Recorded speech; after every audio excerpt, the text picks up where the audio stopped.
যাদের উপর সবচেয়ে বেশি আস্থা রেখেছিলাম তারা কিন্তু আমাদেরকে একেবারেই হতাশ করেছে। না খেয়ে না ঘুমিয়ে কষ্টে দিন কাটাচ্ছে সাবেক বিসিবির দাপটি প্রেসিডেন্ট নাজমুল ইসলাম পাপন। রীতিমতো 24-এর গণ অভ্যুত্থানের পরে নাজমুল ইসলাম পাপন চলে গেছে শুধু লন্ডনে, মেবি সেখান থেকে খুব মানবতার জীবনযাপন করছে বিসিবির এক সময়ের 12 বছর কাঁপানো দাপটি প্রেসিডেন্ট পাপন ভাই। তাকে সহযোগিতার হাত বাড়িয়ে দিয়েছেন সাকিব আল হাসান, মাশরাফি বিন মুর্তজা থেকে শুরু করে আরো অনেক ব্যক্তিত্ব। কেন এই অবনতি পাপন ভাইয়ের তা জানাবো এই ভিডিওতে।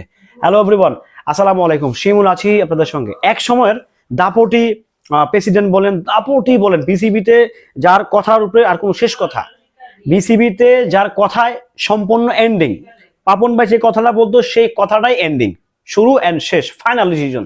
সেই ব্যক্তি খুবই নাকি মানবতার এবং খুব কষ্টে জীবনযাপন করতেছে লন্ডনে। ভাবা যায়? ভাবতে পারতেছেন তার দেশে এত বেশি অট্টালিকা? আপনাদেরকে বলে রাখা ভালো, নাজমুল ইসলাম পাপন ভাই কিন্তু সাবেক প্রয়াত প্রেসিডেন্টের ছেলে, আমাদের খুব সম্মানীয় একজন ব্যক্তি। ভাই যে সম্মানীয় সে তাকে সম্মান দিয়ে বলতে হবে। আমাদের প্রয়াত প্রেসিডেন্ট আমাদের জিল্লুর রহমান আঙ্কেল, উনি দুর্দান্ত ভালো মানুষ এবং ঠান্ডা মেজাজের মানুষ ছিলেন। উনি আসলে কোনো উগ্রবাদীতে ছিল না, কোনো দলের বিপক্ষে কথা বলে নাই, ঠান্ডা মেজাজের মানুষ ছিল। তো তার সন্তান ছিল হচ্ছে পাপন ভাই। যাই হোক, হালের পরিবর্তন, দেশের পট পরিবর্তন হয়েছে, তারপরে কিন্তু উনি ওই সেই 24 সালেই দেশ থেকে যে কোনো ভাবে হোক এক্সিট নিয়েছে, সেফ এক্সিট পেয়েছে, সে চলে গেছে।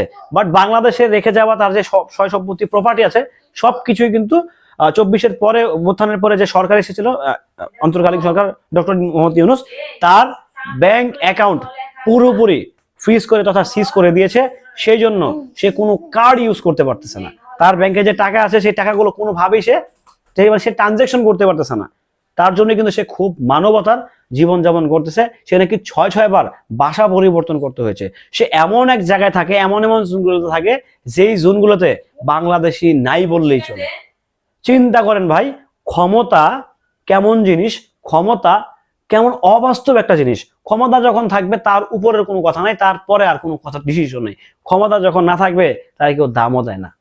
এই যে ক্ষমতার কি লাভ, এই ক্ষমতা দেখায়। আজকের পাপন ভাই দেখেন, আপনারা কে মানবেন কেমন আমি জানি না, পাপন ভাই কিন্তু বিসিবির জন্য অনেক বড় একটা পজিটিভ বার্তা ছিলেন সব সময়ের জন্য। উনি প্লেয়ার সিলেকশন থেকে শুরু করে মোটামুটি সকল জায়গায়, তার ক্রিকেট সম্বন্ধে কোনো জ্ঞান ছিল না, কিন্তু জিরো টলারেন্স তার ক্রিকেট জ্ঞানে, তার কোনো ক্রিকেটের জ্ঞানে, সে ক্রিকেটের মানুষ ছিল না। তারপরে সে যেভাবে প্লেয়ার সিলেকশন করেছে, বিভিন্ন প্লেয়ারদের থেকে মতামত নিয়ে, আমি মনে করি যে পাপন ভাই যে 12 বছর বিসিবি চালিয়েছে খুব সুন্দর চালিয়েছে আমার পয়েন্ট অফ ভিউ থেকে।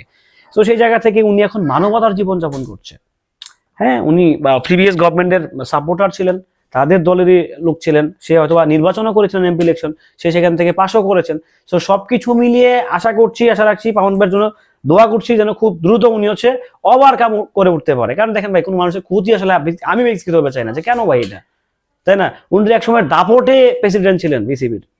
পাপন ভাই যেই ক্ষমতাবান ছিলেন বিসিবিতে, ভাই রে ভাই কি বলবো আসলে, যার কথার উপরে আর কোনো কথা হবে না, শেষ, যেটা বলছে এইটাই এন্ডিং।